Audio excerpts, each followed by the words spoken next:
Welcome to another video on the Inside Spurs channel. Happy Friday morning. The weekend is finally here. We've got technically the last game of the English season tomorrow, the FA Cup final, the Manchester Derby. So still some football on this weekend. Got the Old Firm as well, Celtic Rangers.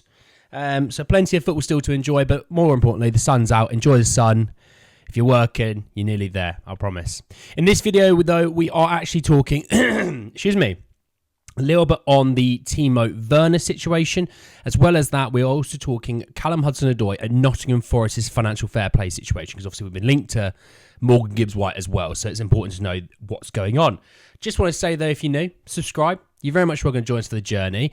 And I apologise, I am still technically in my gym wear, all right? I've only just got back from the gym, so shoot me, all right?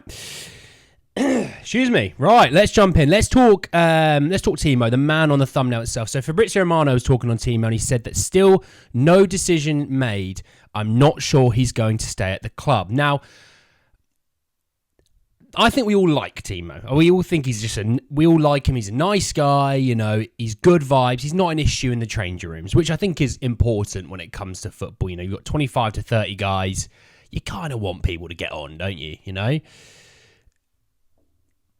It hasn't. It's worked at times, and it's also been a situation where we've kind of gone, oh, we could have gotten more. He could have given more. You know, he could have done this. He could have done that.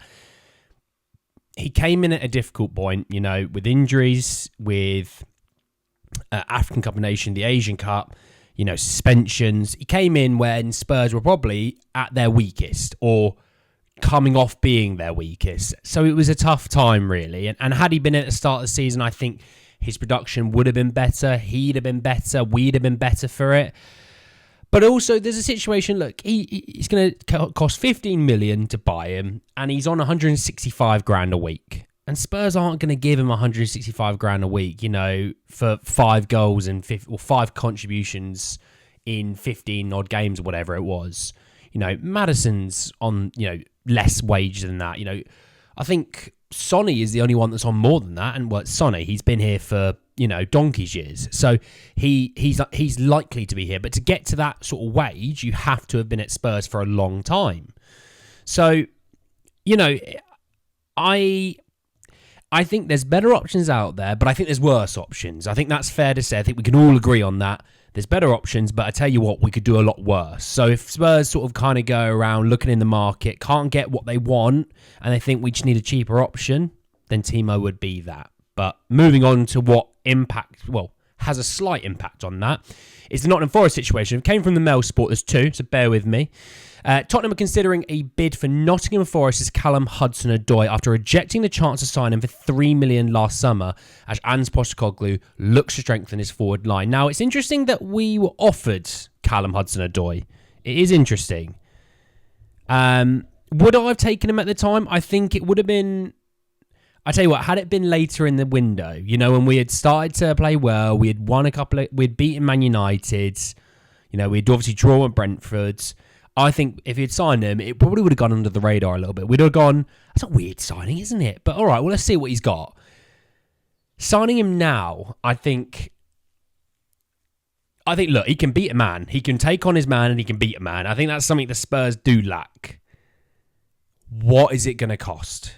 Because we've seen reports going to cost 25 to 30 million, and then you're thinking, actually, one thing, I don't actually truly know how old Callum Hudson-Odoi is. I'm going to look now before anyone comments and tells me he's whatever age. He's 23, to be fair. All right, okay, all right. Well, that's that's a bit better.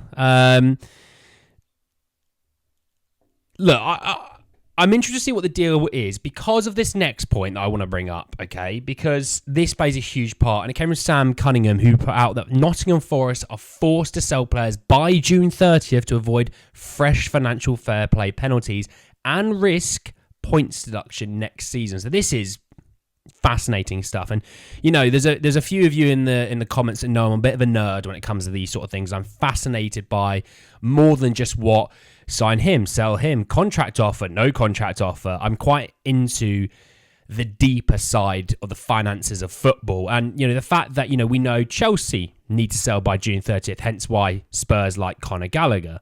Now we have Forest, and the fact that that does play effect with Morgan Gibbs-White and Callum Hudson-Odoi.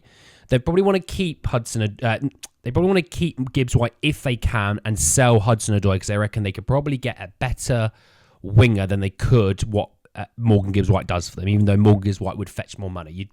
With Gibbs-White, they're going to want 50-odd million, which I've always said, I'd rather Eberechi Eze. If they're going to want 50 million, put down a few extra quid, go and get Eze. I don't mind the Hudson-Odoi deal, but look, if they need to sell, Spurs aren't going to be doing a deal for him. If you know what I mean, in regards to Spurs aren't going to go, oh, you want 30 million? Oh, you need to sell him by June 30th. Oh my God, we'll give you the money. No, they're going to go, how about 17 million? They're going to really lowball them and just squeeze them as much as they can to get the best deal for us, which I don't hate. By June, as long as he's here by July 1st, I don't really care about players, in terms of now where we are May 24th or July 1st. Just be here by pre-season. That's all Spurs fans care about, is getting the majority of your business done before pre-season and, ideally getting the rest of it done by the tour. That way, they get not a whole summer, but the majority of the summer to work with Ange, work with the new players, work with the new system, learn. So when we get to the actual season, they hit the ground running. So I'm intrigued to see what happens with, your Forest, your Evertons, your Chelseas, whatever other teams that might be struggling with financial fair play. Supposedly maybe Villa, I don't know. Because obviously Champions League's great, but it takes effect from next season. It doesn't count for what you've done this season. And you did have Conference League, which is something. But what, sale-wise, they might need to make some sales. So I'm interested to see what happens there even. So there's plenty of moving parts in this situation. I'm keen to see what happens with Forest. I'm keen to see what happens with Hudson-Odoi and Gibbs-White. I'm keen to see what happens with Timo because I think not signing Timo, I can understand. Is Hudson-Odoi much better? Well, he's younger.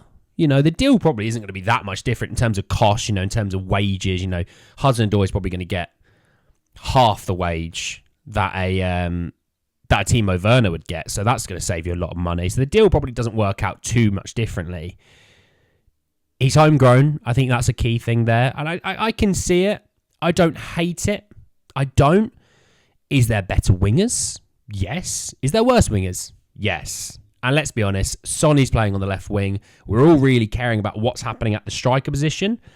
Hudson-Odoi can play both wings. He was predominantly a right winger at Chelsea. He was a left winger at Forest. Let's just see. But anyway, guys, the end of the video. I hope you did enjoy it. Drop a like on the video. If you did, hit me in the comment section down below. Your thoughts and feelings about Hudson-Odoi, Nottingham Forest's financial fair play situation, Spurs potentially not keeping Timo Werner. I'm keen to know your thoughts about all of that. Obviously, subscribe to the channel if you're new. We just went past 2,300 subs, which that's awesome. Little channel like me, or this, is awesome. So welcome if you are new, and thank you all to subscribing. Obviously, subscribe, hit the bell notification for, and I'll see you all very, very soon. Take care, guys.